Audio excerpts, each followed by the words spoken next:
People like to talk about what they used to be able to do. I hear this a lot. You should have seen me in high school. I always laugh. Yep. And it's not just guys. You should have seen me working out in high school. I was super fit. People will look back to a time where they felt like they were capable of something and now they're not. And you kind of want to just grab them and go, wait, that was you then. It's you now.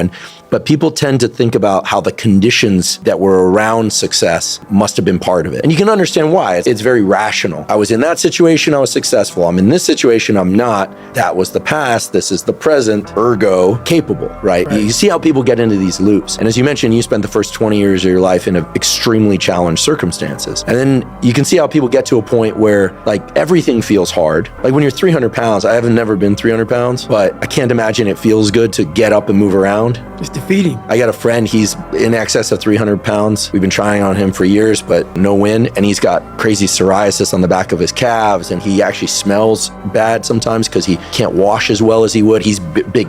Right. And it pulls on my sympathy. Right. You know, but life is very hard for him and getting worse. He's a young guy with a lot of medical issues now for obvious reasons. And so I think people like that think, well, it's already hard. Why would I make it harder? Your message is a little different and you have the life experience. It's a lot different. You've been there.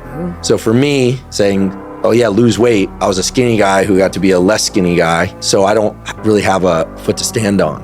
What do you say to those people who are like, listen, getting up in the morning is hard. Trying to not dissolve into a puddle of my own tears and my own misery is hard. You know how people connect with my book so well? For some reason, God put me in almost every fucked up situation on the planet Earth. So when I talk to people, it's not sugar-coated because I'm not saying it from I was 175 pounds my whole life. I don't say much to those people. Maybe you're a piece of shit. Maybe you want to be nobody. Maybe you're happy exactly where you are in life because obviously you are. Maybe you don't have the determination to be somebody better than who you are. And if you want to live with that, I'll support you in that. If you're good with being who you are, that every day you wake up and every day you smell like shit because you can't wash your body well, and your skin's messed up because your health's so bad, and you can't put your clothes on right, you need help with that. You need help, like when I was 300 pounds, I need help wiping my ass. That makes you feel good? Nothing I can say to you. If every day you wake up with this, see, people are haunted, but they obviously like horror films because they keep watching the same fucking movie. I don't like horror films. A lot of people like horror films. So I don't say much to them. I say exactly what I said to you right there because I was once you. I didn't like horror films, so I changed it. Some people are just, they become, like you said, it gets real small when you're lazy and you're fat. Their will is so small that they don't have any, and you can't give it to them. There has to be something. This is what I'm talking about now, because